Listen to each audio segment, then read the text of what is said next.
Thank you, Eric. And welcome everyone. It's nice to be back. I've been away in Portugal and the UK, and those retreats were amazing and wonderful. We will be adding probably an Australia retreat in November if you care to go to Australia. But we're going to be adding that once we finalize the details. So yeah, everything's expanding, everything's good. So it's really wonderful. Thank you to practice leaders, and to well, Eli and Timpa. Yeah. So thank you to both of them. Yeah. For keeping everything going. I rely on the kindness of my friends. That's the theme of my life. The kindness of the unseen as well, the more than human world. That's how I get by. Well, wonderful. How's everyone doing? I see some folks checking in. Sharon, I see you're having a grouchy experience as well. It's okay. Even goddesses have it rough sometimes. You know? What else is going on? Um, how's everyone's heart? How's your heart doing? How's your body? Sore and heavy. We're processing a lot of collective experience right now. That's always the case, right? But there's a lot that's passing through. Um, so it's no wonder that some of us are really tired. You're doing some heavy lifting. Yeah.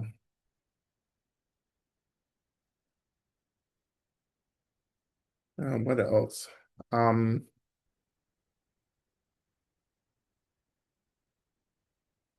yeah. Yeah. Tired. Yes, you see a lot of tired. Yeah, sadness. Yeah. And it's okay, right? It's okay that we're feeling what we're feeling. And the overwhelm. hmm sometimes with the overwhelm, it's a sign that we need to be offering, letting go of more things. I think we're trying to carry too much, right? So what should we be offering? Laying down, offering to the earth, offering to the waters, right? Whose work am I doing that I shouldn't be doing, right? That's a really important question. Whose work are you doing that you shouldn't be doing, right? Um, yeah,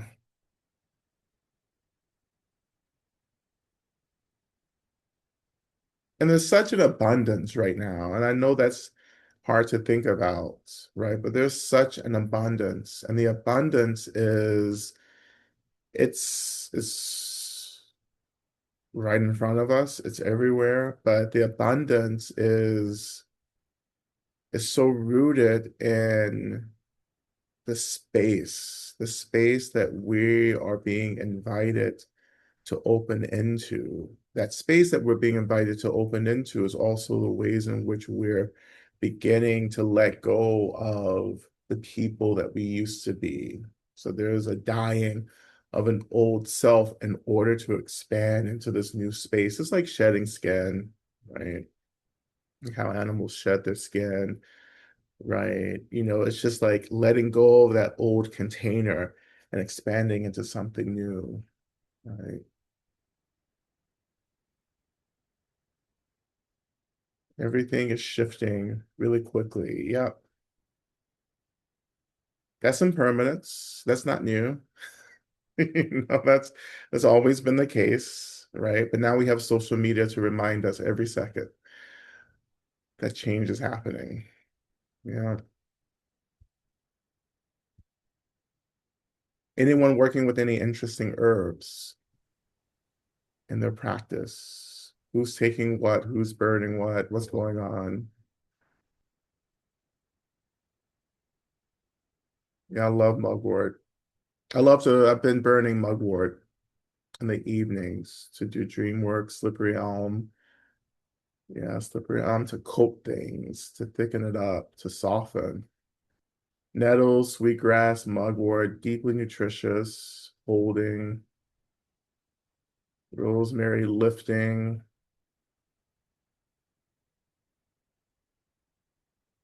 Oh yeah, harm reduction, tobacco, smoking with mugwort. I'm growing tobacco again this year, which I haven't done in a while, so I'm happy. I'm excited about that. And tobacco being my primary like ceremonial kind of herb, um, which is really wonderful.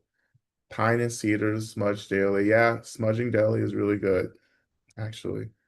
Rose hibiscus, which is actually what I'm drinking. I'm drinking my own blend, which is hibiscus, rose, ginger, lemon balm, tulsi, peppermint, and some honey. Um, and this is something that I've made for our gatherings here in Atlanta as well. Okay, great. Dandelion. Yeah, taking care of the liver is important. Liver's processing a lot of energy, a lot of anger, so dandelion, getting some of that into your system. I drink dandelion almost every day as well. Um, lemon balm is a weed. Yep. Yeah. Dandelion, too, is considered a weed as well. It's unsightly, but it's everywhere, which means that we need a lot of support. I've told this to the Journey Through Grief cohort, but I have some what do I have growing in the back? Some milk thistle randomly growing in my backyard. Where milk thistle came from, no one knows. I didn't plant it.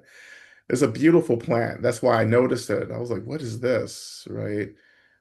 Protection, detoxification, liver support, which means that that's what I need. Whatever's growing randomly around you is what you need often. Right? Okay.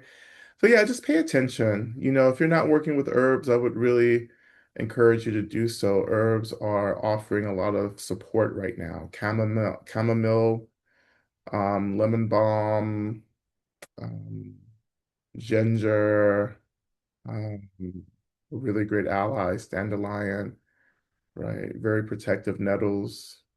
Yeah. Okay. Sweet. So yeah, let's get into practice. Let's move into a little bit of practice. Yeah. So we're still kind of moving into spring and opening into spring. Summer is around the corner, right? And so in spring, we're still doing this work of opening, expanding, awakening from the winter, right? And expanding into this moment that we're moving through in the world, right? What comes up for me right now as I think about expanding and opening and being with what's arising is a lot of gratitude. Like I feel just this deep gratitude for this opportunity to say yes, right? To have what I need, to say yes, to open, to bloom, right now, right?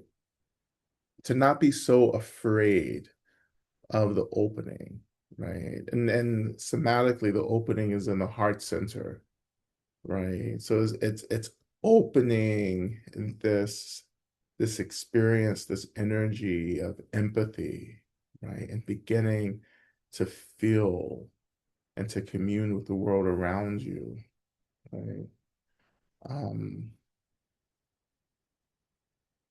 and to notice the world and to let the world just be before you figure out a response. You have to let things be and then you respond, right? That is like the heart of Dharma, right? And I would say that's the heart of the Satipatthana or the four foundations of mindfulness is this work of telling the truth, accepting and saying, yeah, this is happening, and then feeling that.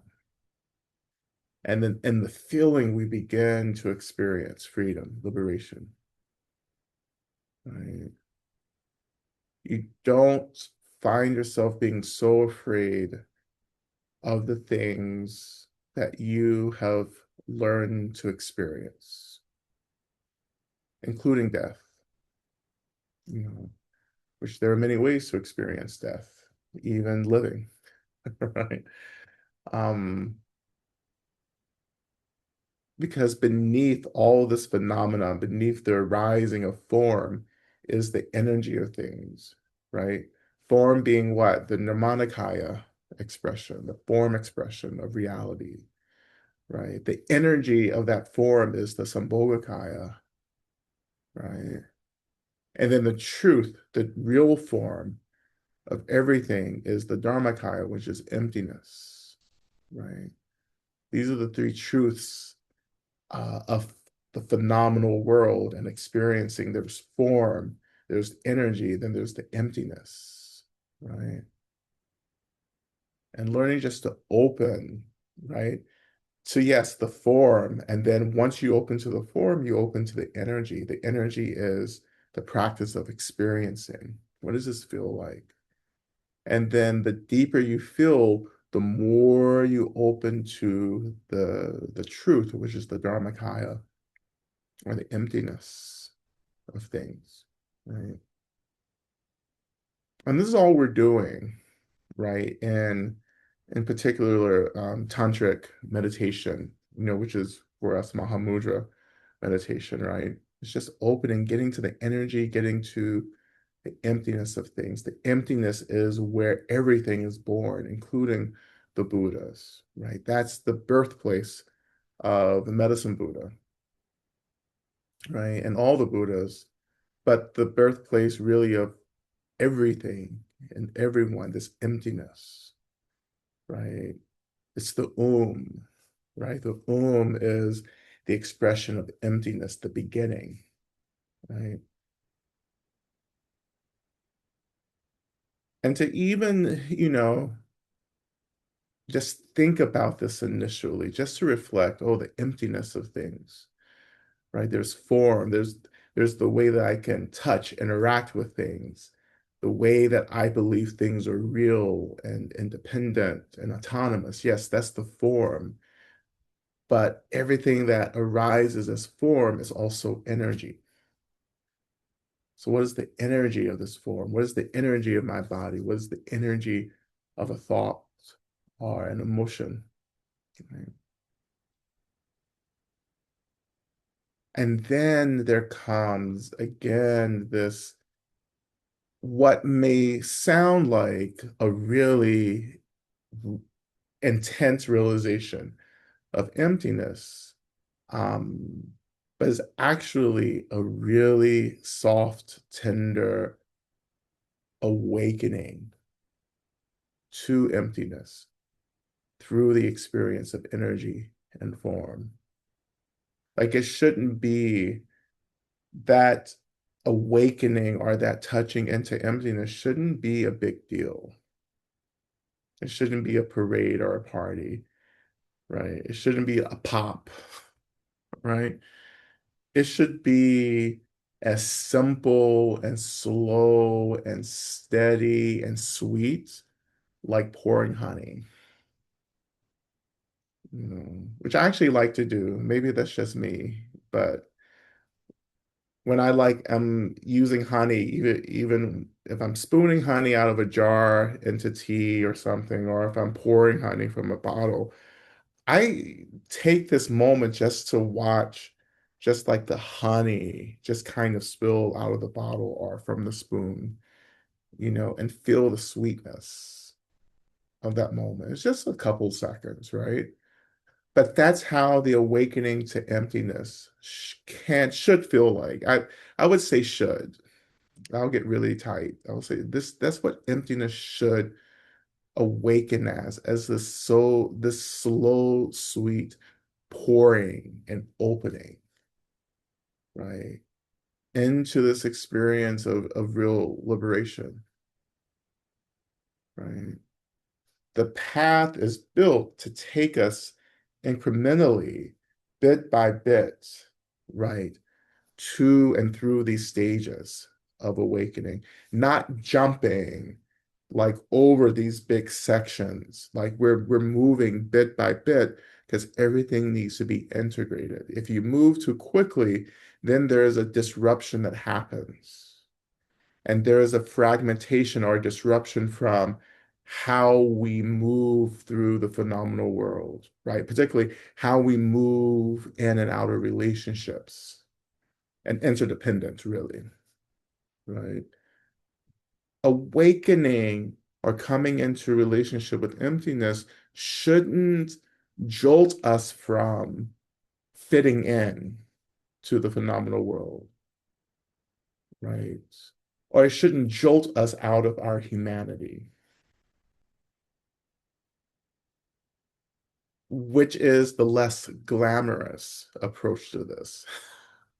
But this is the safest and the way that realization is meant to happen. Slow, gradual, over time, steady, right? So steady that sometimes it's hard to even notice change, which is why some of you get really frustrated, right? Because you want the changes to be so noticeable. You want it to be out front, and that's not how it works, right? At best, the changes sometimes comes as this sudden realization that you're reacting differently to something. And you say, oh, I'm reacting very differently. And you're probably not reacting. You're actually responding for the first time to something that you have habitually reacted to. That is the fruit of the path. Getting those bits and pieces, over time is more than enough to keep us going, right? Again, instead of looking for the big things, we're paying attention to the small things over time, gradually, right?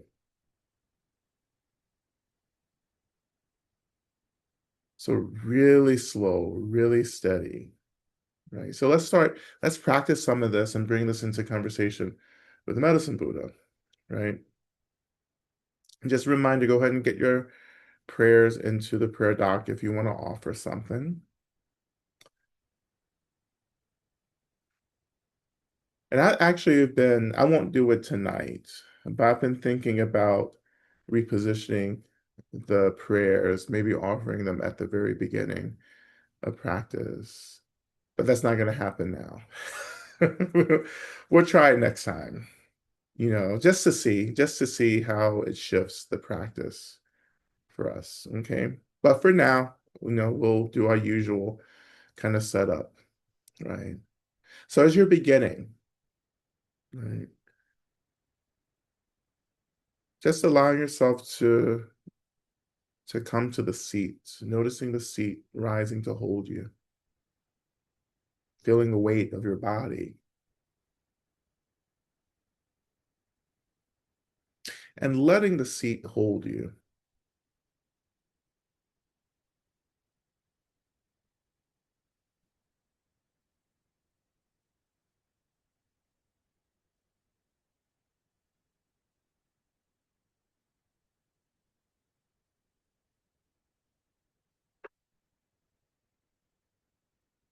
And so we also call ourselves in from wherever we are. So if we're in the past, noticing and then choosing to return to the moment.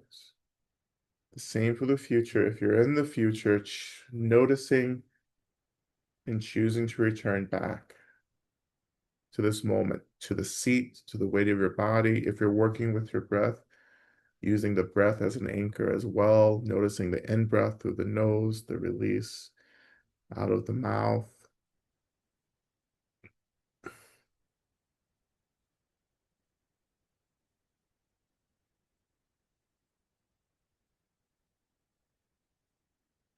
we go further to greet the land that's holding us, reflecting on the history of the lands you are being held on.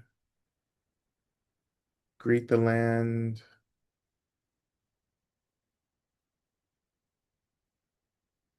and letting the land be present in our practice. The earth, the land as the mother, we shift our attention up to the sky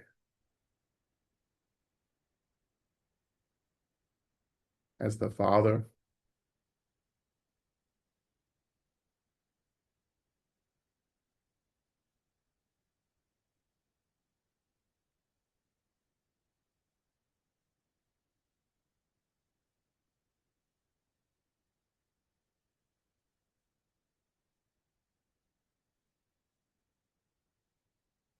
And so when we're coming and doing this anchoring work, right, allowing these anchors like the body, the seat, the breath to kind of hold part of our attention, that's meant to kind of pull energy from the ways in which we get wrapped up in, distraction, the flood and the flow of thoughts and emotions moving through us, letting go of that because that's just going to keep going.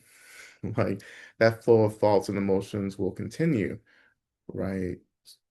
And so letting that go and just coming back to these anchors, which again is inviting us into the moment. The moment is the only time where freedom can actually happen, right? And again, of course, the question is what is this freedom, right? And I hope for those of you who've been practicing with me for years now, have a sense of what freedom means in your practice, what liberation means, right? Because liberation or freedom in the sense, in a Buddha Dharma sense, does not mean things disappear. That's not what freedom is. Freedom is how our relationship with phenomena changes, how we are freed from the misunderstanding of phenomena, right? How we get freed from believing that everything is super, super real and solid and material, right? Or how we even get freed from believing that everything is empty and doesn't matter. That we get freed from extremism in order to occupy the space in the middle, the balance of form and emptiness, realness and illusion arising together in the same time and place.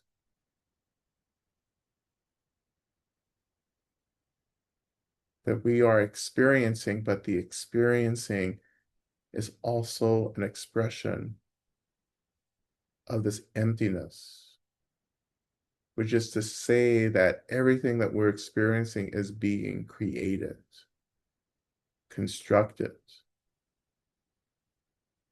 The emptiness is, I would say, the container, the the conditions that make this formation and creation possible. Right?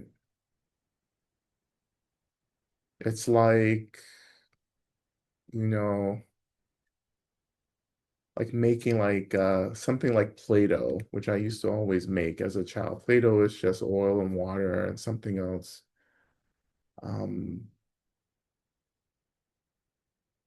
and then you just like mix it up and you can shape it into all these other things. So emptiness in this case is not a perfect comparison, but emptiness here is just like basic Play-Doh. And then our minds, our consciousness is shaping this Play-Doh into things.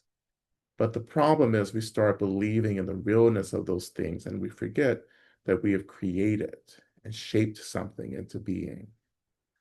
So we get distracted by our own creation. And again, what we're trying to do is to return back to this realization that we are shaping experience and to start relaxing that shaping in order to return back to this relationship with emptiness, to the conditions that make the creation possible. So let all of these shapes melt back into emptiness.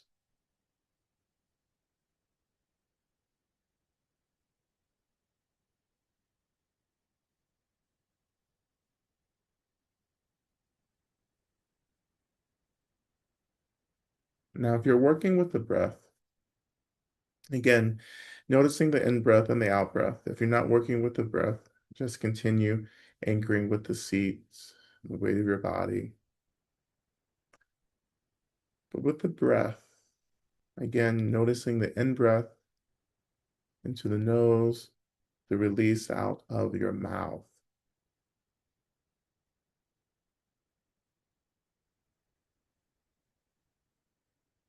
And though we initially connect to the element of air with the breath, and how the element of air and breathing is this expression of body, physicality. I also, on top of that, love to align my breath with the water element, with flow, with clarity, opening. So as I inhale into my nose, I feel my body opening, my chest, diaphragm, heart center opening, and just releasing. But as I release, I'm not feeling necessarily the deflation and the smallness. I want to stay with the opening, the expansion of the in breath.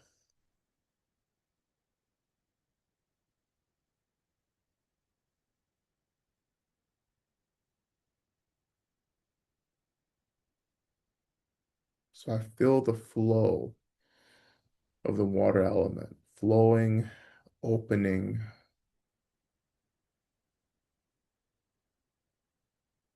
And with the out breath, we can begin to release energy, to move energies, to move thoughts and experiences through.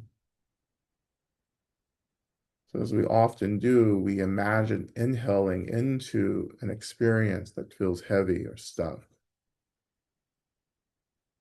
Imagining that in-breath dissolves that energy and we allow that energy to be released in the out-breath from the mouth.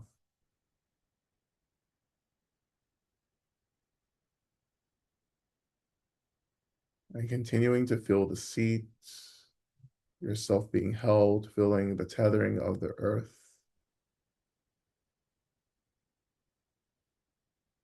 We continue to feel the opening of the space around us, the sky above us as the Father.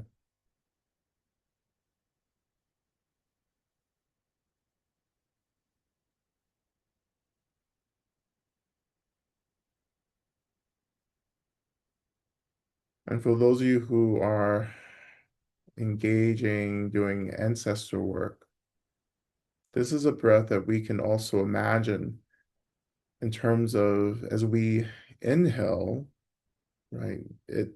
We imagine that we're inhaling back into the experiences of the ancestors. And the in breath just be, again, like water, that we like inhale back into the experience of the ancestors. We imagine that in breath, holding water, nourishes, hydrates, cleanses the ancestors. And then we release everything that's being cleansed and removed through the out breath out of the mouth.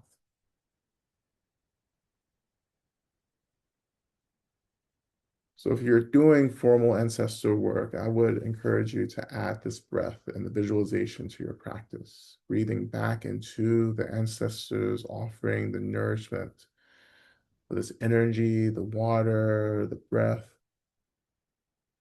They release, they let go, and then we release all of that energy, whatever is no longer needed, out of the out breath or with the out breath.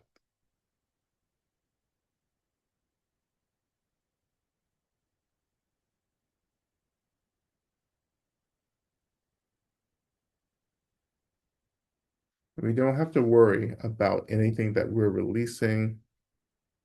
Right?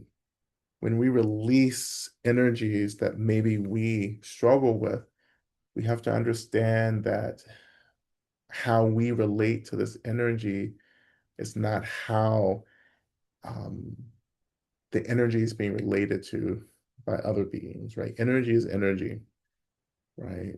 But we form a different um, relationship with energy. Right?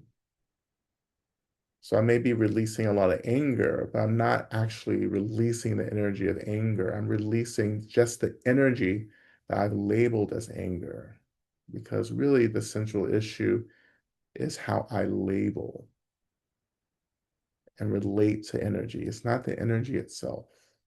And that's another thing we're getting free from. Again, our misunderstanding of phenomena, including energy.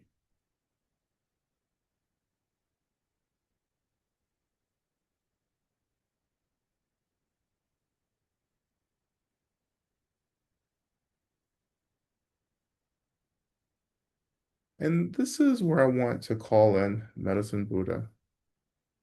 And we can look at our opening mantra, Minla Sangye Kino, Soha Medicine Buddha. Please think of me. Please look upon me. Um, please remember me. As we often do in this space, kino is a verb that I encourage you to allow that verb to express whatever you need. Do you need Medicine Buddha to hold you? That's the verb then. So you start chanting, Medicine Buddha, please hold me. Medicine Buddha, please remember me. Or another interpretation of this mantra is Medicine Buddha, you know, which would be like Minla Sangye Kino, Medicine Buddha, you know.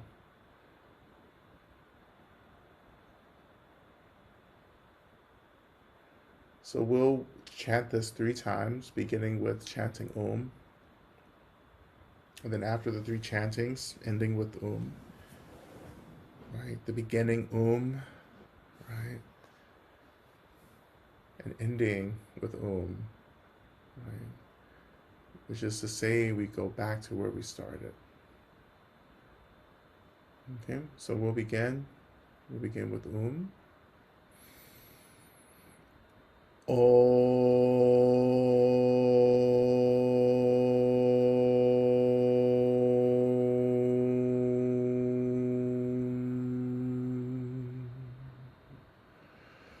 Om Lazange Kino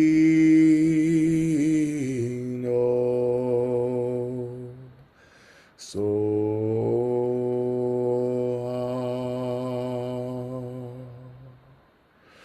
Om Lazange Kino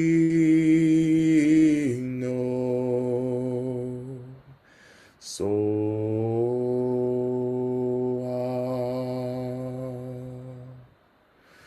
Om Lazange Kino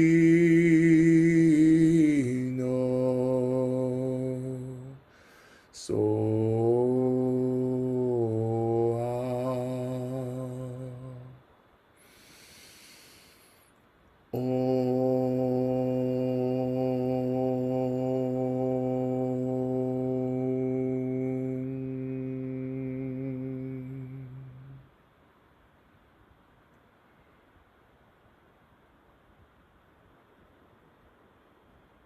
And so from this experience of emptiness, Medicine Buddha begins to take shape, begins to form in whatever way feels appropriate for us.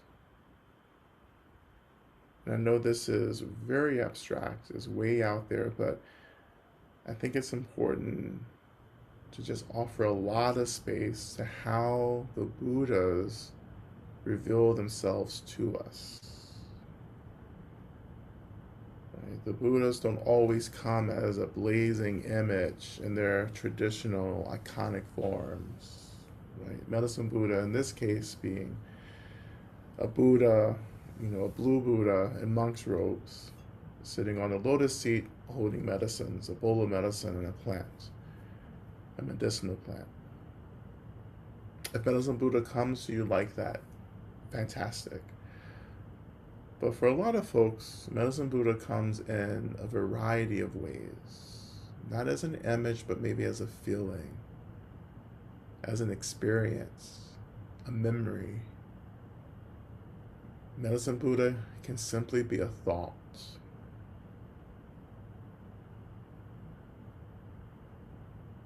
Medicine Buddha can be a little experience of, I don't know, energy shifting in the space around you, or a little like breeze of air that's circulating around you. Medicine Buddha can be the flicker of the candle flame in front of you, or a sound, or Medicine Buddha can be music. Medicine Buddha can be our hearts opening. Medicine Buddha can be the grief that's surfacing. Medicine Buddha can even be the anger awakening. Medicine Buddha can come in fear.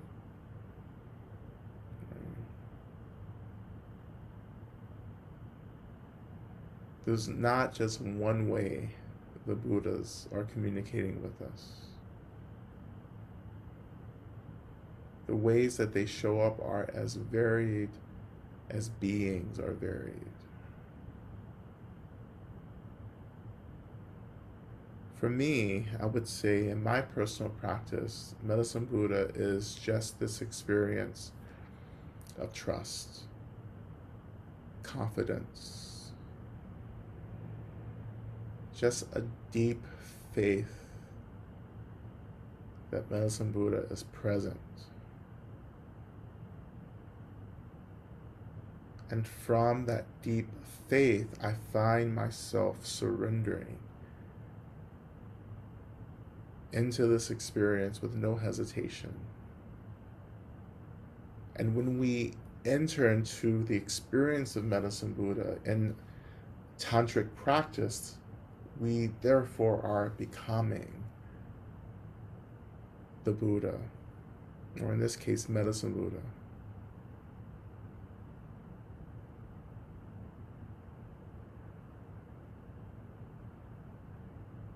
And we say, I am the great healer. And that doesn't mean you bypass like who you are in the relative, right? But you're beginning to acknowledge that there is a more awakened, transcendent, expansive part of you. Right? And that's our Buddha nature, our awakened mind. So I can say, yeah, I can open into the holding of Medicine Buddha. I can begin to imagine that I am Medicine Buddha. But I know that I'm still here in this body, in this world. Right? That this becoming Medicine Buddha isn't bypassing the struggle, is actually reminding me of how resourced I am to be in relationship with the struggle,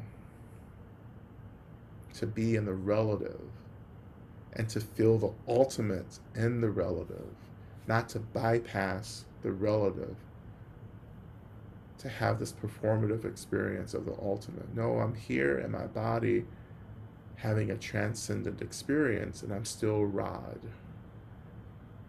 But Rod is also this expression of medicine Buddha, of the healer. We are all the healer. And guess what? The healing begins with ourselves.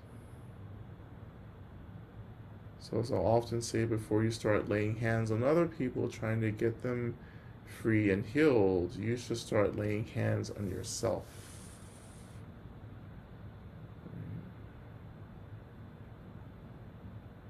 Which is a wonderful opportunity to return back to our hands, which we haven't done in a very long time, right?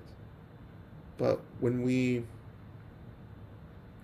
think about our hands, we're thinking about this profound transmission of energy, right?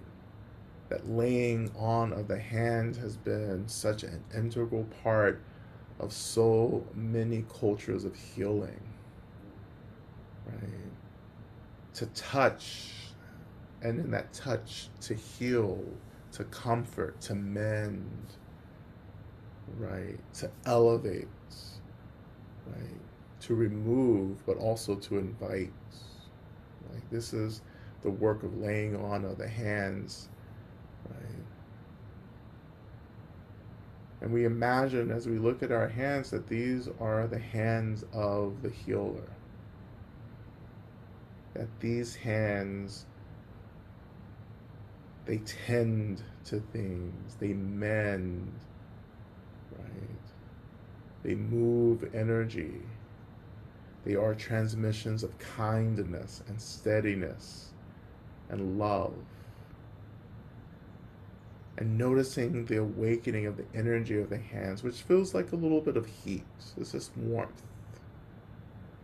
And if you kind of bring your palms together, not touching, but just maybe an inch apart, maybe even closer, but not touching, you can feel the energy as heat,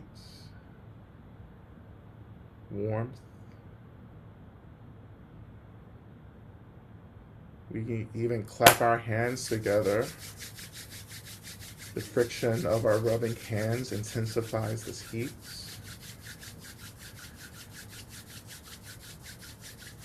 The intensifying is the activation. And then once we feel like we're ready, we relax our hands and just begin to offer this laying of the hands onto your body. Laying your hands wherever your body needs the support, the healing. I'm just bringing my palms up to my heart center and my solar plexus, the navel area, lower stomach, right? But you can do anything, head, right, back of your neck, shoulders, wherever, right?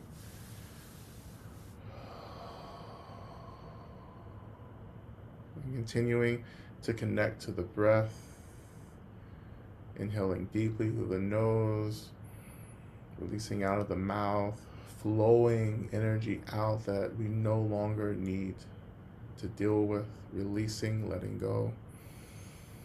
You can continue to tend to the ancestors like this as well.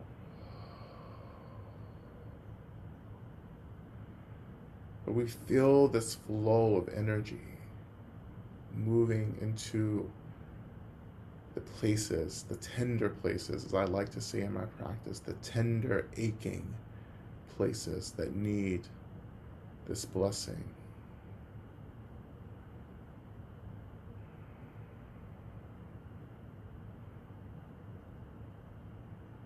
And until you learn to touch yourself like this and to open to your own medicine like this, then you should not be trying to touch anyone else.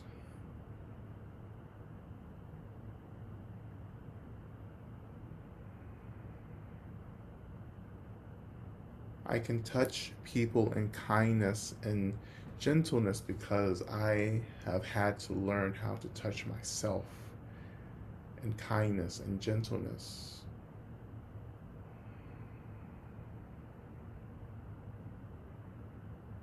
And in this space, we turn our attention to the mantra. And you can chant the mantra with me, or you can just listen, but staying with the laying on of the hands, the breath, the spaciousness, the gentleness, right? And then letting the practice do the work for us. So letting go of like needing to do something and just let yourself be held. Like you're just holding yourself. You're just allowing Medicine Buddha to work in whatever way that's appropriate for you. Right? You're trusting the space to shape itself into real medicine. Right? And so we began the main mantra. Teya Taon Baconze, Maha Baconze, Raza Sumu, Ngate Soha, like this. I pray for the end of pain and suffering and the root of pain and suffering. Right? And the energy of this prayer we release out to the liberation and for the liberation of all beings. May it be so. So we begin. O te anda begenze, begenze, ma begenze, razuzumunga te soha. Te anda begenze, begenze, ma begenze, razuzumunga te soha. Te anda begenze, begenze, ma begenze, razuzumunga te soha. Te anda begenze, begenze, ma begenze, razuzumunga te soha. Te anda begenze, begenze, ma begenze, razuzumunga te soha.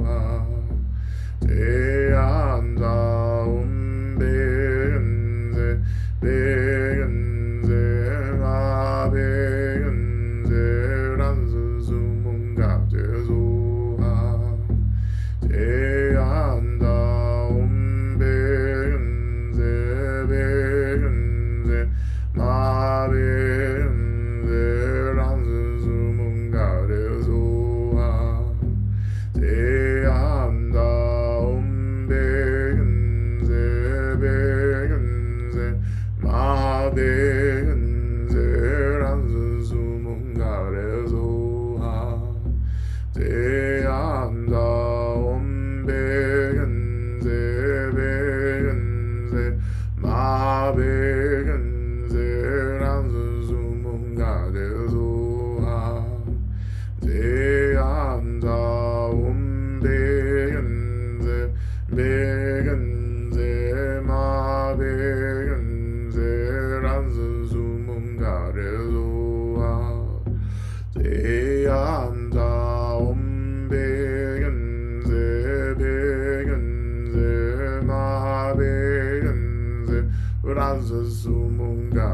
soha.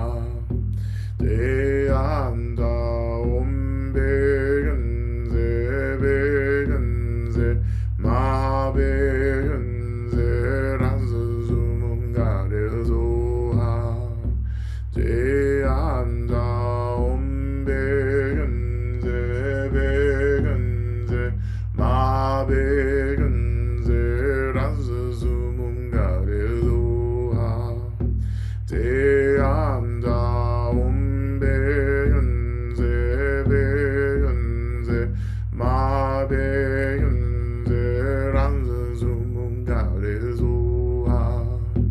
Te anda begenze, begenze, ma begenze, razuzumunga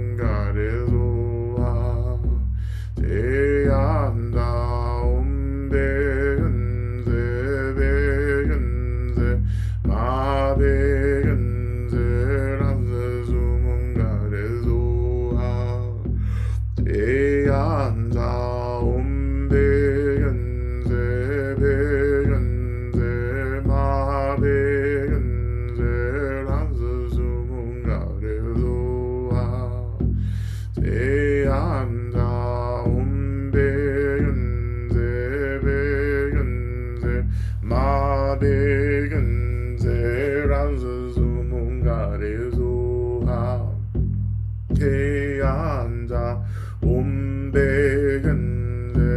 백은제 마백은제 란스 수문가리소아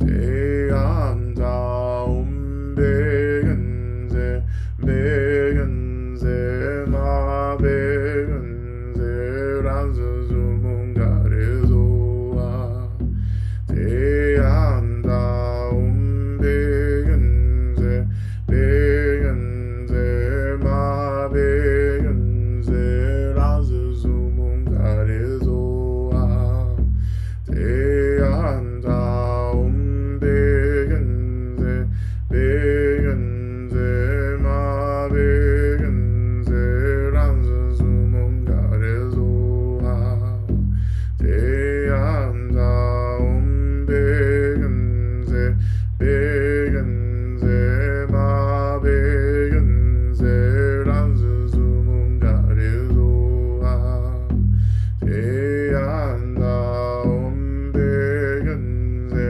백은제 마백은제 란스 수문가리소아 대한다 백은제 백은제 마백은제 란스 수문가리소아 대한다 백은제 백은제 마백은제 란스 수문가리소아 대한다 백은제 백은제 마백은제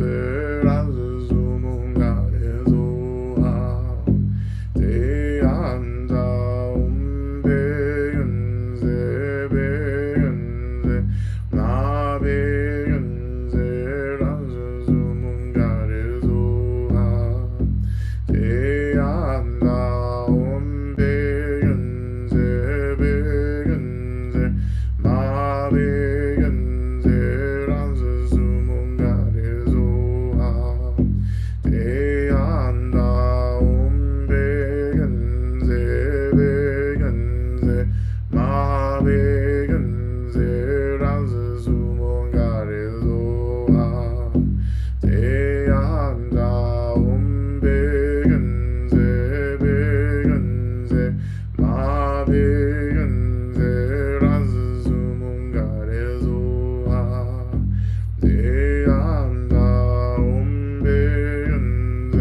I'm just turning my attention to the prayer requests.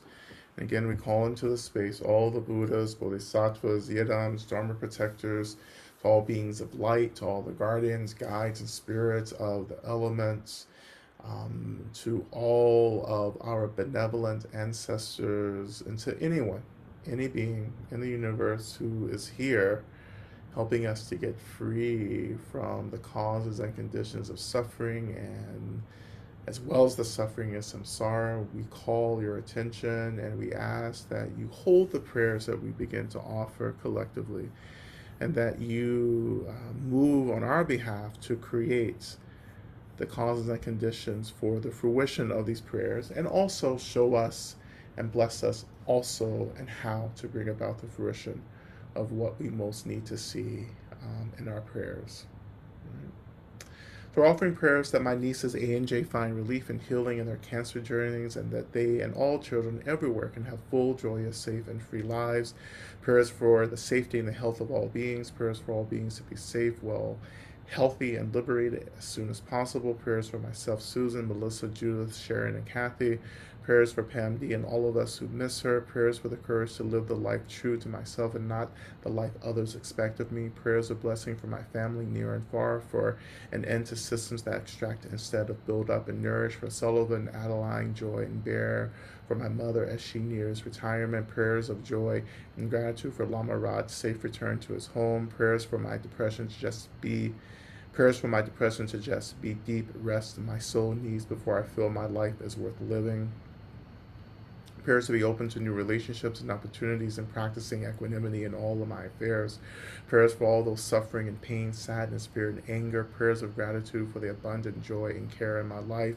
Prayers for the liberation of all beings, including myself. Prayers for C and D for safety and success with their green card interview.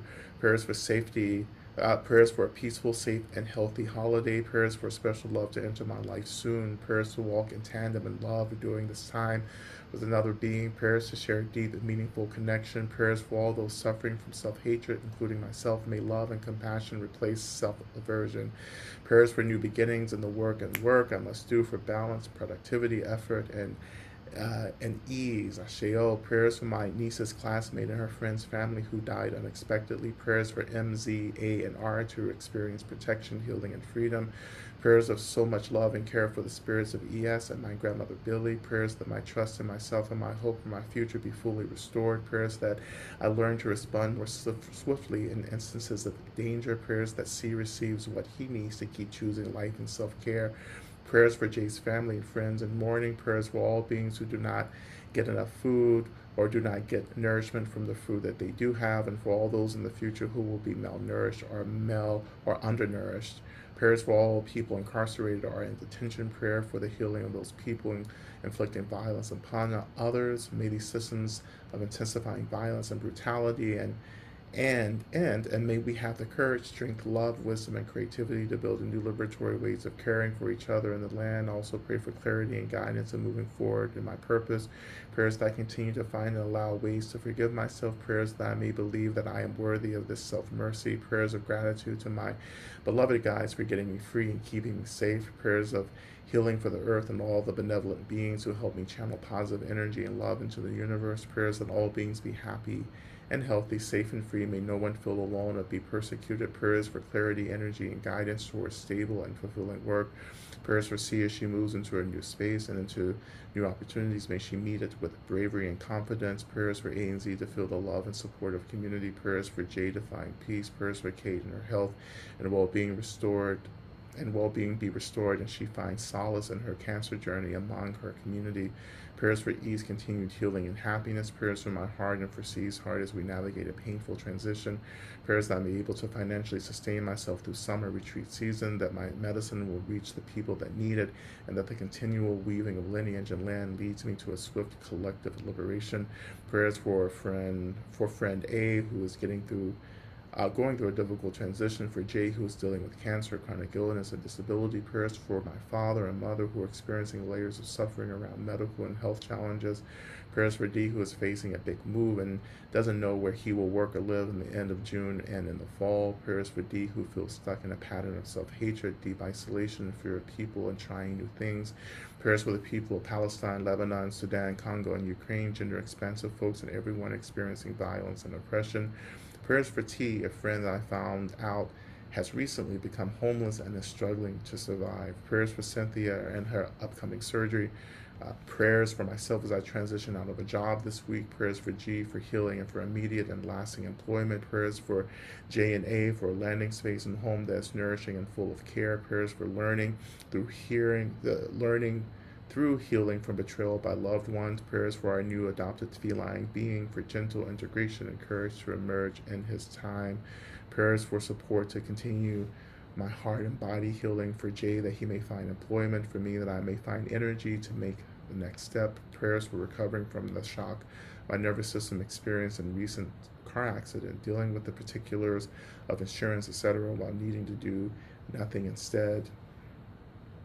Prayers for inner guidance and about integration and self-care, loving kindness, recognizing all the help that is there. Prayers for relief from the bondage of self, freedom from attachment and fear, and for the faith in isness. Prayers for my capacity for loving relations with all my relations. Prayers for the working class people who continue to pay billionaires decadence with their labor, and for the world that is coming, which I pray will not require us to trade our labor for necessities like healthcare and food. Prayers for the needed space to get free in service of everyone's freedom with compassion and care for all. Prayer for acceptance of what is, a willingness to be in the discomfort until we reach our true self, our God self, our knowing self and loving self, our full being in all its glory and shining brilliance. Prayers for myself that I may navigate separating from my spouse with love and compassion.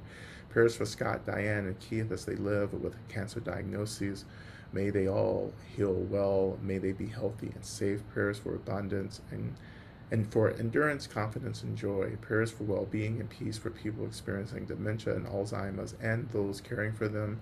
Prayers for all barriers to love, support, and abundance to be dissolved and transformed into life-affirming energy. Prayers that my knees keep healing and getting stronger. Prayers for a safe and easy travel to us tomorrow. Prayers that our imaginations grow toward freedom, ordinary compassion, fierce responsibility for each other and on this planet.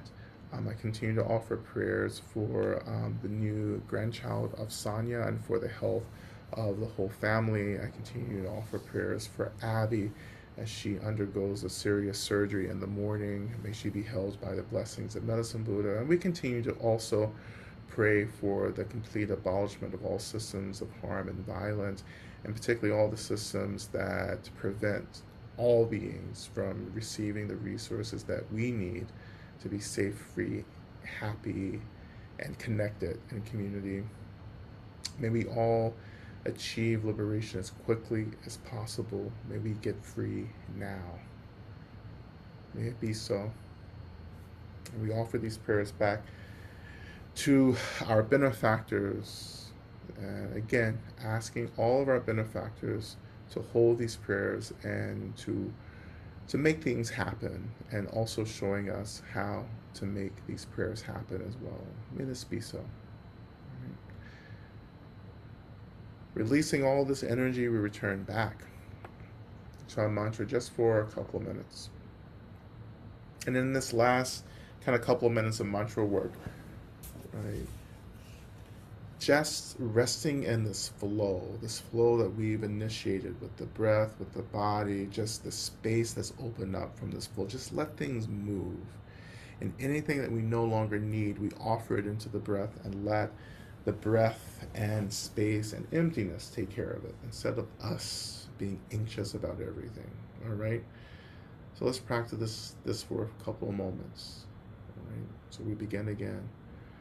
오 에안 자음 베근제 베근제 마 베근제 라즈 수문가 제소아 제안 자음 베근제 베근제 마 베근제 라즈 수문가 제소아 제안 자음 베근제 베근제 마 베근제 라즈 수문가 제소아 제안다 베근제 베근제 마 베근제 라즈 수문가 제소아 제안다 베근제 베근제 마 베근제 라즈 수문가 제소아 제안다 베근제 베근제 마 베근제 라는 수문가에소아 제안다 베근제 베근제 마 베근제 라는 수문가에소아 제안다 베근제 베근제 마 베근제 라는 수문가에소아 제안다 베근제 베근제 마 베근제 라는 수문가에소아 제안다 베근제 베근제 마 베근제 라는 수문가에소아 제안다 베근제 베근제 마 베근제 라는 수문가에소아 제안다 베근제 베근제 마 베근제 라는 수문가에소아 제안다 베근제 베근제 마 베근제 라는 수문가에소아 제안다 베근제 베근제 마 베근제 라는 수문가에소아 제안다 베근제 베근제 마 베근제 라는 수문가에소아 제안다 베근제 베근제 마 베근제 라는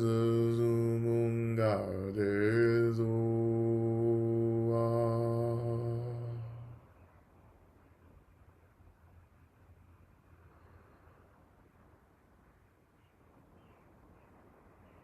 And now taking a deep breath into the nose, once full, holding that breath. And as we release out of the mouth, tracing that last breath as it merges into emptiness.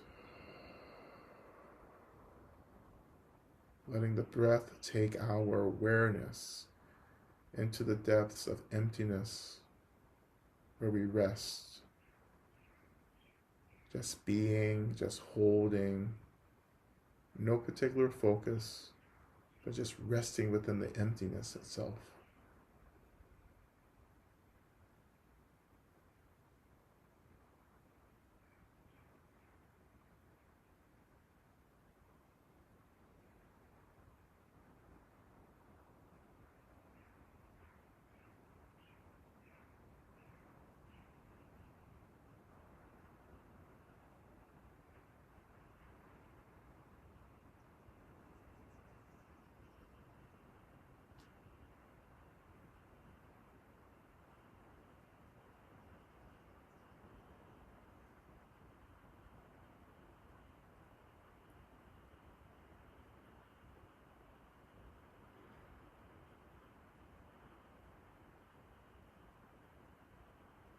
And so when you're ready, returning back to the breath or the seat, finding this anchor wherever you find it, and allowing the body just to come back into focus. If you're inhaling, imagine that the inhale begins to bring the body back into form. If you're just focusing on the weight of the body and the seat rising to hold you, just allowing the density of the body to come back into focus. And then we feel formed again, just beginning to just reawaken our bodies through simple movement. Coming back into the space. And we turn our attention to our last prayer, which is Shanti Deva's prayer. And we're going to recite this 3 times. All right.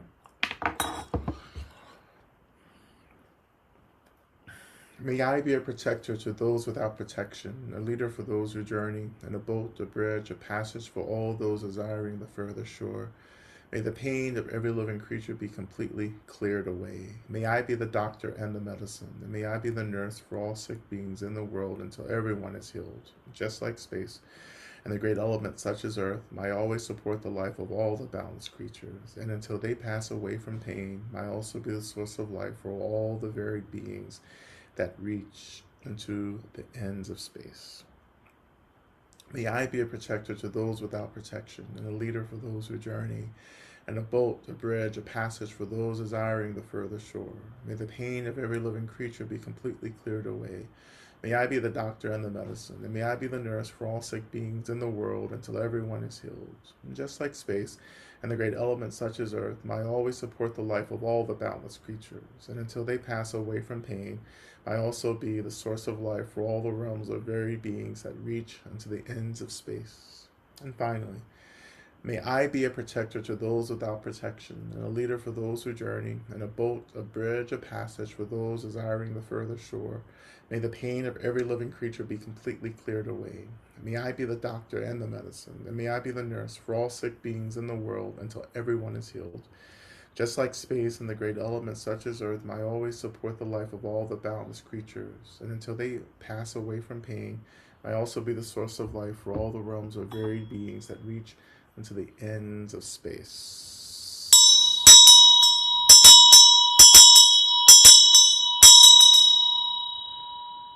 All right,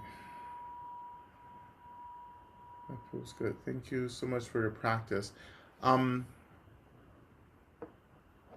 let's open up for a few questions since we have a little bit, since we're not terribly late,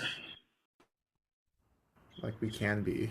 Um, Yeah. So please feel free to raise your hands, unmute yourselves, add your questions into the chat, and we'll keep an eye out for them. And if you would like us to pause the recording so you can share your question in a way that feels better for you, just send me a direct message and we can do that. And for those of you who need to depart, thank you so much for your practice. We'll mhm. be here, same Medicine Buddha time, same Medicine Buddha place. Mhm.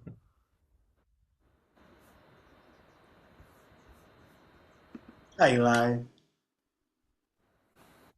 Hello. Hi, Lama Rod. Welcome back. I just wanted to say thank you for this beautiful sit. And you have a gift coming your way, but speaking of like herbal remedies right now, I don't know if you can see this little tray, but this is my little magical tray. Um, and I've been empowering like, different Harriet Tubman mojos and different like dried tinctures and herbal remedies lately. Um, I started last year like really growing my herbalism practice and offering it to retreats, and it was so sweet. I just feel so grateful to like be able to come to this like virtual space and like also have this be a part of like what gets to soak in to all of the medicine. And so, yeah, I just some pretty herbs to share with everybody. This is a nice little vibe. May you receive all the blessings. All of these have traveled over like a thousands of miles of the Underground Railroad too. Um, and I just am full of gratitude and really, yeah, you filled me up today. Thanks so much. Yeah. Thank you so much for your medicine. Yeah, use the chants or the practice sessions to empower, to energize medicine, right? Stones, same, like use this mantra to do that. We're going to be exploring further ways of using medicine Buddha for different modalities, particularly herbalism as well. Um, but yeah, thank you, Eli, for this, for your medicine. Yeah, thank you. All right, who's next? Hello, Miss Sharon. Eric, hi, Lama Rod. And Eli, that's a not only beautiful herbs, but a beautiful basket. Thank you for sharing that. I have a much less spiritual question, Lama Rod. It's all Dur- spiritual. During the meditation tonight, I had an experience that I don't think I've ever had before, where I was craving pizza Yeah. to the point that I was salivating and feeling drawn to like get off the meditation and go get some pizza. Wow. And I feel and, that all the time. Go ahead. and so, well, I've never had that. And like it was a full body like craving response with and so comments? It sounds like you're channeling someone. It sounds like a being showed up and was working through you Mm, who likes pizza. Who would that be? Who's that?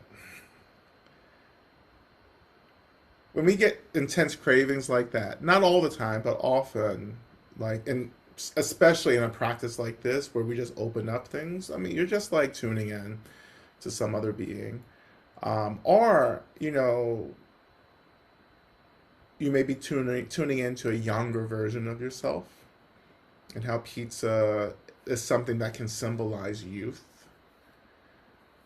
So all, yeah, yeah. I I had a pizza phase in my youth. yeah, yeah. Yeah, just like it's okay, like if you have those cravings, just to go and do it. Just like, you know, go have that slice of pizza, right? Pay attention to stuff like that, right? Cravings, like when you just crave things, like just like what's going on, what's happening, why am I being pulled towards it? When I'm working with different kinds of spirits, there's always a particular food thing, you know, Mm, that's a part of the work, yeah. hmm I yeah, I think, have some rather intense astrology going on, so yeah, I'll explore that. yeah, okay, yeah, Thank you, Miss yeah, Sharon. yeah, thank you.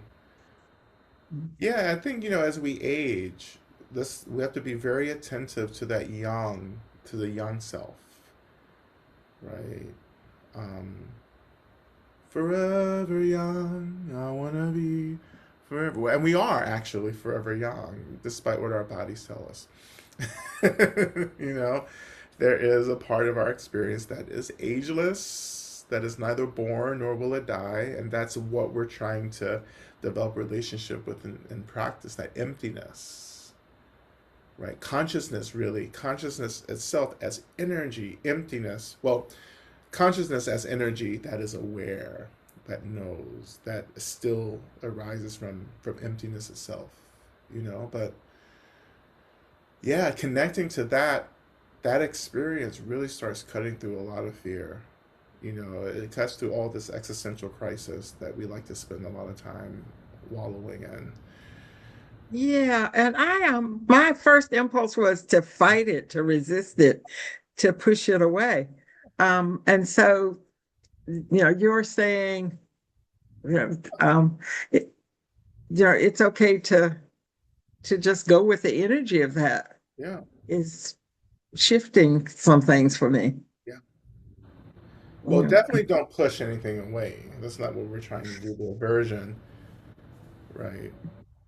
Because it's not, And I'm asking how often I'm doing that in other areas of my life too. yeah. But we all are. Like, that's part of the human existence is the aversion Mm, to the human experience, right? So it's just like, in the practice, Buddhism is about accepting and responding, never pushing away. mm. Like, you can just let things be there, but you don't have to like respond to it. Like, but you have to acknowledge that it's there. There are many other cravings that we get that we shouldn't be acting on, right? But then there are certain things that we should be acting on. So you start discerning what should be responded to and what shouldn't be over time.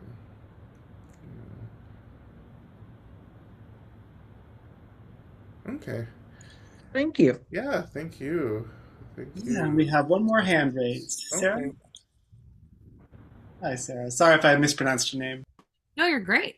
Um, so my question, in line with inner children who come up, so what came up for me was one of my kind of arrested development selves that's 12 years old about, and Mhm. she really has a fantastical but very like emotionally attached kind of turbulent yearning for having had a better past or a different past, like a magical kind of healing fantasy, right? And I've done work at, like you said, not resisting that, right? And not always being in opposition to that.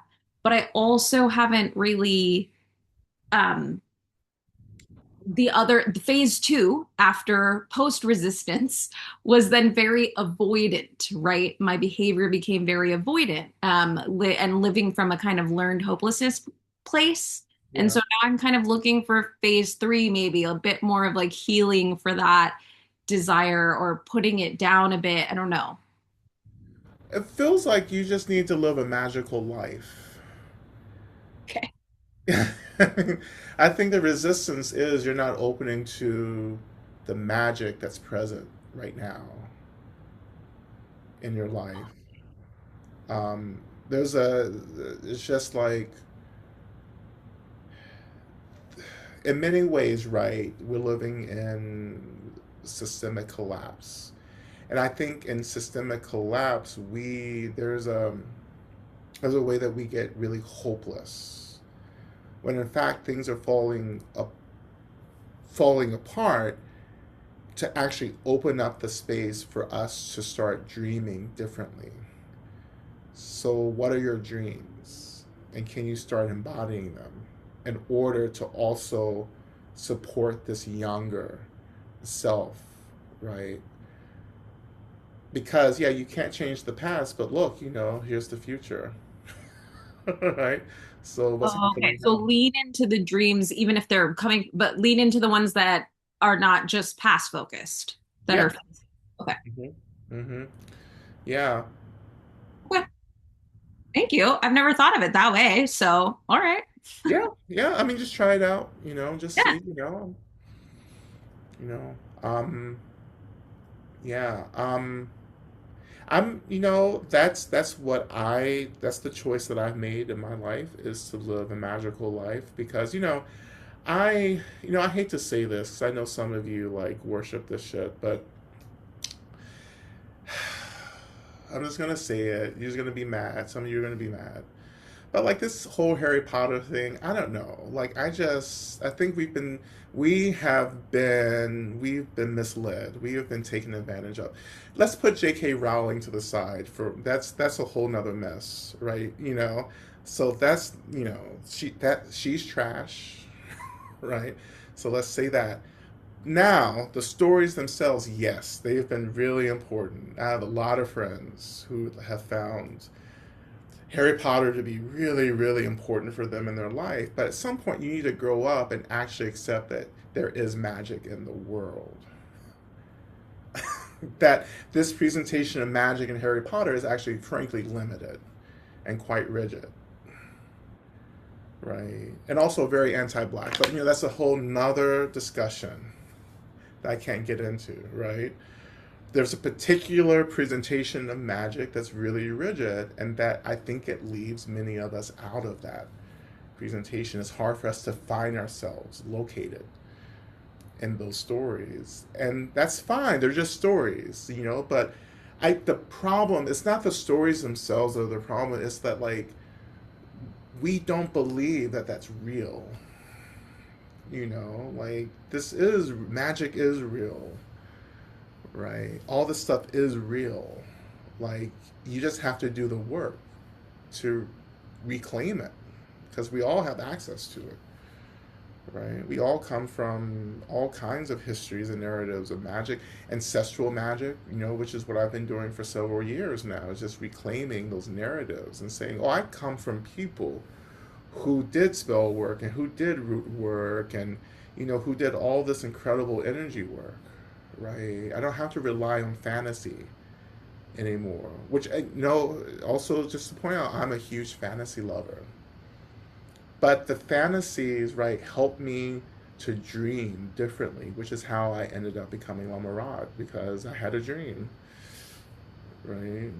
And Buddhism was part of me opening to a real dream, a real embodied dream, right, in the world. So anyway, I also right. just, by the way, really quickly want to say thank you because bringing in Harry Potter um, brought up another teacher and mentor in Buddhism world that I had who just recently passed. I don't know if you're familiar with Pam Dunn. She was also based in Atlanta. Yeah, uh-huh.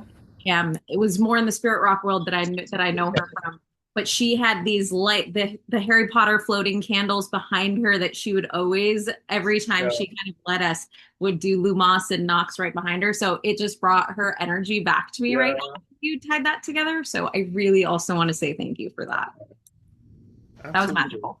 I don't think that was a coincidence. I think, yeah, yeah. Um, Be Lama Rod, magical. on this topic, it has prompted new questions to come in. I just wanted to check in if there's capacity to take at least two. There's two Yeah, more. let's just do, yeah, just we'll do two more and that'll be it. Okay, sounds good. So I believe, um, Derek, you were first. If you're still here, would you like to unmute yourself and ask your question? Yeah, thank you, Eric. Thank you, Lama Rod, and thank you everyone for all of your prayer offerings. This space is so healing for me, and I'm relatively new here. And my question is, I feel this kind of urge to move forward in this practice, to take another step forward, to deepen the practice. Everything still feels very new to me, and the primary question is how to take a step forward and kind of lean in a little bit more into this community, into this practice. And the second part is about the herbs. When you were mentioning them, I feel overwhelmed about the whole world of herbs and herbalism and where to begin there. Yeah. Well, to that last question, right? I I had a very similar experience feeling overwhelmed by herbalism. And I did several things, right? I went through a program, right? I'm about to start another program, right? But um, I would suggest the book of my teacher, Karen Rose, The Art and Practice of Spiritual Herbalism, as a beginning book. Um, Super accessible, really beautifully laid out. Um, and then just start with that, and for everyone, like anyone who's really interested in just kind of starting a relationship with herbs, just you just move very slowly, like we start working with herbs that are just like calling us, herbs that you probably have as a tea that you bought, in your cupboard, right? Chamomile, stuff like that, you know. Just start like working with some of these herbs, drinking them, brewing them up, noticing how, they function in your body, the impact, right? Stuff like that, right? And then you just move very slowly, you and you look at parts of your life, and you're like, oh, I wonder if there was an herb that could support sleeping, or an herb that I can use when I'm really nervous, right? And that's how a lot of people start, honestly. And of course, we're incorporating lots of herbalism now into all of our programs, and we're going to do this for Medicine Buddha too. We have some things coming up that we're going to introduce stonework as well. We've gotten that set up, but we'll announce that later this month, And it's too sweet. and then we do have a half day Medicine Buddha coming up. Ooh. Yeah, I'm gonna go ahead and take on that, and then I have an idea to help get Derek's other questions, perhaps. And so, yeah, mark your calendars. We haven't gotten on the website yet, but you're the first to know. Half-day virtual Medicine Buddha retreat, where everything that was just all the things that were just pondered or asked will definitely be explored. We've did these a couple years ago in the Bhumi Sparsha iteration of this work. And we're looking forward to continuing just the spirit of deepening in that context of those containers. I also was curious if there's just like maybe one or two people who might want to come on just to say a quick word about anything they might have to share around deepening this practice or deepening within the context of Lama Rod's work. I think this is a group full of wisdom in that context. It might be interesting to hear coming from others.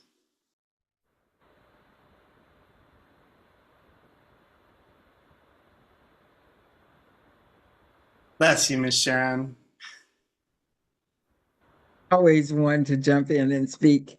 The Lama Rod teaches more than I can learn. And I've been following him for about six years.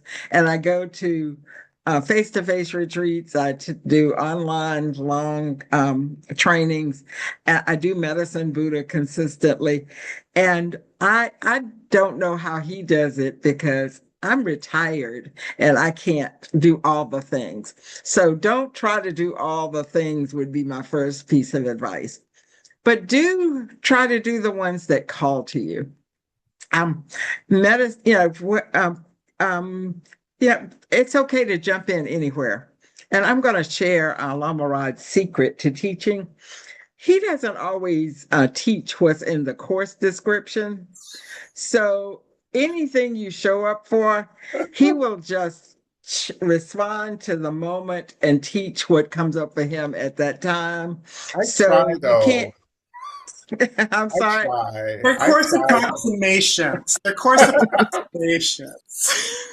So yeah, actually the grief workshop we're doing now, the year-long journey into grief, has been the most structured that I've ever seen him. So I disagree.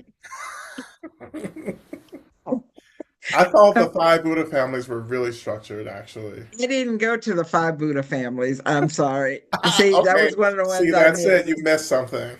It was. I missed something. It was the first really and you're going to miss something because there's just more than I find humanly possible to do. But as you can tell, Lama Rod is very approachable, very fun, very humorous. And so keep showing up and show up at whatever consistency and pace works for you. And some of the things are closer to the course description. So if there's something that interests you, do show up for that. But there's Sunday services, there's Chinrezi, there's regular work sessions, there's Medicine Buddha, and then there's all these workshops.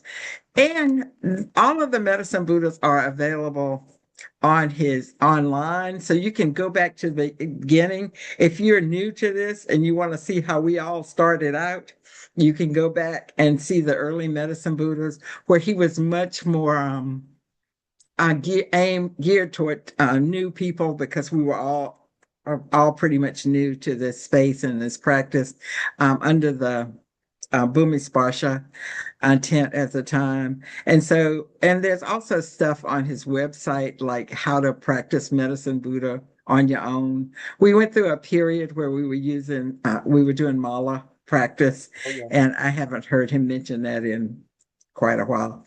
So this is a welcoming space. If you have questions, if Lama Rod doesn't get to them, Eric will attend to your needs and either get an answer from Lama Rod or answer from his own wisdom, which is vast and deep. So, and the community, we all help each other out. So I'm gonna put a Sure. pin in it there. Thank you, Miss Sharon. Thank you so much. Yeah, very well said. Connect wherever you feel inspired and ask for help if you need. And then thank you so much. And River, if you would like to come on, we have one more question. But I'll just say too, Mhm. at this half day medicine Buddha retreat, we're gonna get back into mantra. Like it'll be more of like starting at the top again, like empowerment, mantra work again, some history stuff. We'll look at the Medicine Buddha book from Trungpa Rinpoche, not Trungpa, Thongpa Rinpoche. And but all that's, we have recordings of all of that as well from the past. So, but we are going to get back into mantra work, accumulation of mantra. That's the key to opening up the blessings of the practice is mantra work. So, okay, one more question. Hi, River. Hi. In a funny angle, but whatever. Um, I want to say, okay, first of all, I want to say thank you for this group. And actually, off the topic of magic, I loved what you were saying about giving yourself permission to live in it and that it's more expansive than these things that are sold to us. Like, I love that because also J.K. Rowling sucks and is a turf. So it's like, that's like white people magic. It's not anything. But I had a question about I've been experiencing kind of like I would say like kind of like major miracles, like, and I'm like, whoa, this is insane. Like I feel like I've like kind of gone I'm at this place that I knew I always kind of like I'm like, oh, it's my fantasy world, but that are now uh like affect not affecting but shaping my reality. And I'm like, oh wow, this is like incredible, but also like I don't know, what are some tips for like grounding within that. One of them is a while back on this in this practice I had put on the prayer doc because I was going through intense body pain for a while, and I'd been like I moved and stuff to like heal it, and I like changed my life. I just did so many things, and trying not to get spine surgery, and I've successfully like healed my body. And one specific, but I put a prayer in, and it was like maybe a month ago or something, here, and it was like after that specific time. And well, I just want to thank everyone for your prayers too. Just like very powerful group. Um, but yeah, I wanted to ask what your thoughts are on grounding Yeah. with like maybe the overwhelm of that kind of whoa. How do you embrace your miracles? Yeah, like how do we start really believing that we deserve Mm, some ease instead of the constant struggle, mm, right? I think that's rooted in historical trauma, historical struggle. Like some of us, we are, we, I would say first we self-identify as people who struggle, not necessarily as people who can experience ease, right? mm, Sometimes like we don't know who we are if we're not struggling, and that feels really uncomfortable. mm, And so we go out and just stir shit up, right? And I see people do it all mm, the time. I'm going to ruin my blessing, right? But also in terms of like racial ethnic identities for those of us who descend, from communal histories of struggle who are still members of communities who are struggling, like we have this kind of collective identity that we struggle, that is always hard, right? And we have to kind of disrupt that, mm, to make room for the things that are actually really liberatory that are present. mm, So your work, therefore, is to figure out who you are as someone experiencing being resourced. Mm, wow. Yeah. As you know, like, and that's going to open up the space for you to really just experience. I say the blessings, but everything that's coming in. Yeah. Yeah, I wrote these like poems, kind of like spells, and then they're all happening and I'm like, "Whoa, this is insane." Like I already knew, but you know when things happen and you're like, "Oh my God." Yeah, yeah, and then like remember, yeah, that you have a right to experience these blessings, this ease, and use some of Mm, that to continue to help others. yeah. You know, Thank you. it's okay. It's okay to be blessed. It's Yeah, okay. I think that it's because in my family, Yeah. the what runs Mhm. a lot of people in my family have lost their minds to like mostly Christian religious kind Mhm. of thought. So I'm kind of like, Tell me all about it. yeah. I mean, yeah. So I'm from a family that's like for sure they're all like very powerful people, like Yes. witches, resilient, but Yep. they're all born again Christians, and I'm like Yep. not. And Yep. I'm like, oh my God, like this is like we are actually so powerful. This is like totally insane. To Yeah. my first steps to get here was total fear, Yep.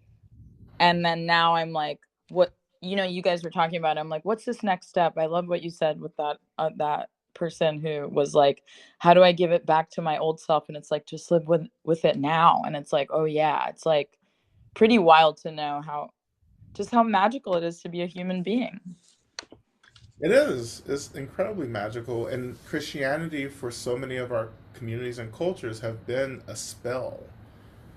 Like it's spell work that's like made us forget, that's distracted us from our Yeah, it's like power. harvesting Yeah. that innate sense or Yeah. something. Yeah. And that's the work that my family we're beginning to do. Oh. It's just like it's the reclamation, the reclaiming Mm, ancestral magic, mm. which you'll hear more about, in the future. Um, Well, thank you. I love your work. You're so amazing, and this group is like so incredible. Thank you. Thank you. All right. Thank you, everyone. And if you were at the retreats in Portugal or in the UK, it was really wonderful spending time with everyone. We had a really, speaking of magic, in both Portugal and the UK, but especially in the UK on the land that we retreat on, it's nothing but magic. It's nothing, it's incredible, very powerful land. Mm. So in any case, that's it for me. Thank you all so much for your practice. And you won't see me again for a bit. I'm taking a little break, right? But I'll be back next week for Blessed Slate and something maybe this week. I don't know. But, just taking some downtime. Okay? Get the magazine. Buy the magazine, buy the Human Shift. It was a wonderful experience. The article is really, the feature is really beautiful. I'm really proud of it. Really honored to be featured like that. So, anyway, that's it for me.